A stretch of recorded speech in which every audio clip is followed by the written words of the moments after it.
Recovering my dopamine sensitivity has been one of the most life-transforming things I have done so far. Let's start by clarifying that doing a 24-hour dopamine fast is useless, so don't even bother. If you're serious about recovering your dopamine sensitivity, then you need to play the long-term game. So a couple of years ago, I was addicted to impulsive pleasure. Every single day I was eating junk food, watching porn, playing video games, browsing social media, and the list goes on and on. Even though these things were fun, in the long run, they ended up controlling me. The more I used them, the less I was able to function without them. As the years went by, I hit rock bottom. My consumption of junk food led me to weigh 206 pounds. I'm 180, so I was not obese, but every time I saw myself in the mirror, my mind raced with disgusting thoughts about myself. I was also constantly watching porn. During multiple years, there was not a single day that I went without it. I justified my compulsive use of it with the fact that every guy seemed to do the same thing. Unfortunately, this habit led me to be full of shame and to have very few intimate experiences with the women I liked. If this was not enough, I was drinking alcohol and smoking every weekend. The hangovers were the worst. It took me half a day to recover from them. As the years went by, it was evident that I needed to do something about these compulsive behaviors. I no longer felt in control of myself. I felt as if some mysterious dark forces were controlling me. I felt like a puppet. I couldn't walk near a beautiful girl because I would almost wreck my neck just to quote-unquote check her out. I couldn't walk by a fast food restaurant because I would buy food and then feel terrible for eating it. I knew that if I kept satisfying my impulsive desires, my future would end up being very dark. I don't want you to suffer as I did, and that's why I will share with you my personal journey of how I experienced all the benefits of removing the highest dopamine producing substances to hopefully inspire and motivate you to take on your own dopamine detox journey. My journey began by quitting the most harmful substances that I was addicted to. In my case, these were porn, alcohol, video games, junk food, social media, and cigarettes. If you find yourself wondering how bad these substances are, I highly suggest you check out this video I did. Here I rank the substances that release the most amount of dopamine in order of their intensity. I will leave the link in the description below. The first week of my dopamine detox was very hard. I remember not being able to focus at work. Every couple of minutes, I was constantly interrupted by thoughts like, I want potato chips, or I would love to play Call of Duty.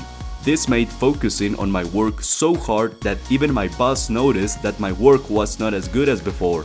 It was a constant battle between the work I needed to finish and the cravings my brain needed to satisfy. If that was not enough, I was also experiencing intense mood swings. In just a couple of minutes, I went from being happy to being irritated. The smallest things caused me to go ballistic. Even someone clearing their throat next to me was enough to make me angry. I also remember feeling extremely nervous. If someone at work didn't reply to my emails as fast as I wanted, I started to feel very anxious. My patience was severely diminished. During that first week, I was plagued with brain fog because everything took my focus away from where it should have been. From cravings to emotional outbursts, it was very difficult to focus on the task at hand. A couple of days later, around days 15 to 30, the withdrawal effects start to change. One day, I remember being home alone, which was a big trigger for me to indulge in all the substances I had decided to quit.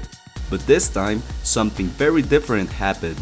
I was sitting in the living room watching a movie and all these uncomfortable feelings started to bubble up. I clearly remember 3 types of feelings. The first one was shame. I felt bad about myself for having caused so much damage to my body and mind. Junk food, alcohol, and cigarettes had poisoned my body. Porn and social media had poisoned my mind. The second feeling was regret. I felt disappointed because these addictions had created a lot of problems that could have easily been avoided. The third feeling was sadness. I didn't want to feel this way forever, and I didn't know if the damage could be repaired.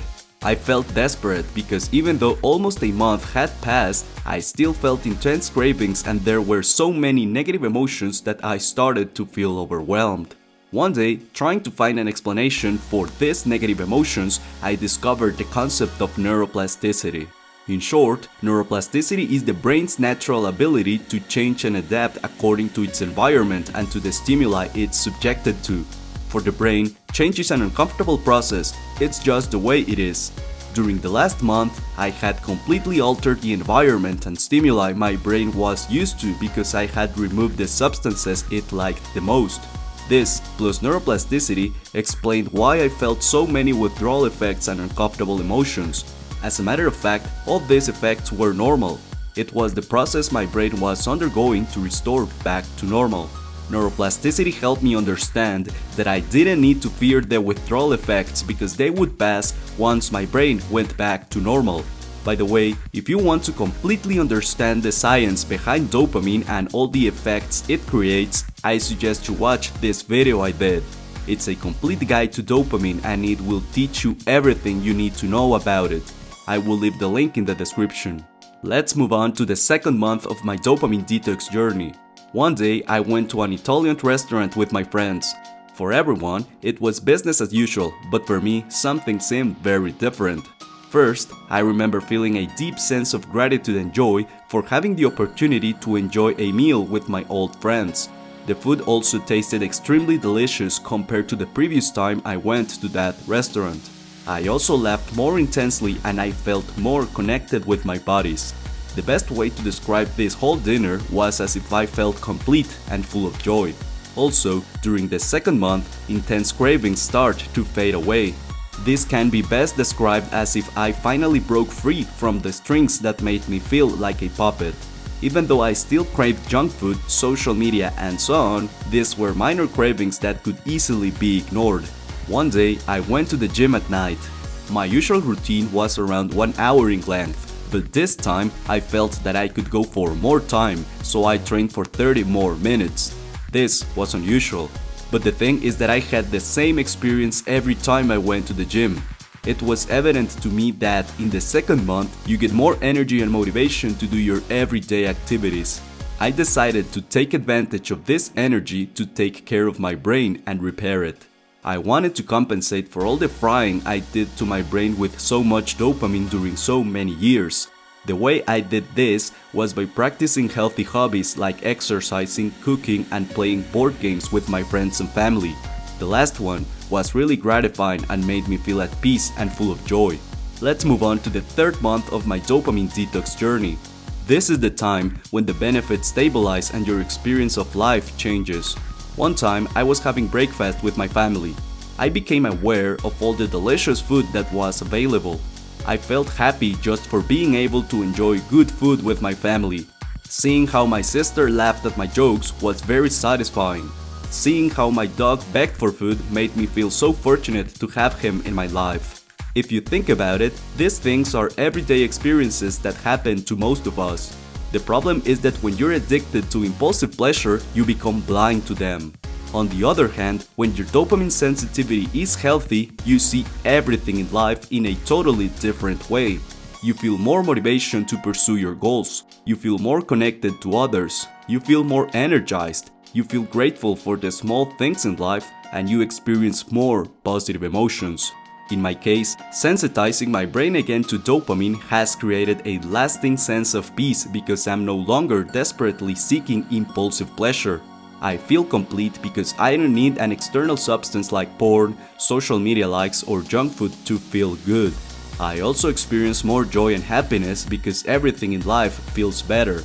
There are 3 very important lessons that I learned from this experience and I want to share them with you. The first one is that impulsive pleasure can easily turn into a full-blown addiction, which will then lead to suffering. The second one is that happiness should not be the main goal in life because it's momentary, it comes and goes. Instead, a better goal is peace and tranquility. A better goal is to enjoy being the way you are without any external stimulation to feel happy with yourself. The third is that a dopamine detox is not something you do for one day. There are countless of self-help gurus that say that doing a 24-hour dopamine fast changed their life. It's all nonsense. Just as an injured ankle won't heal in 24 hours, an injured dopamine circuit won't heal in the same amount of time. A quote-unquote dopamine detox is more like a way of living.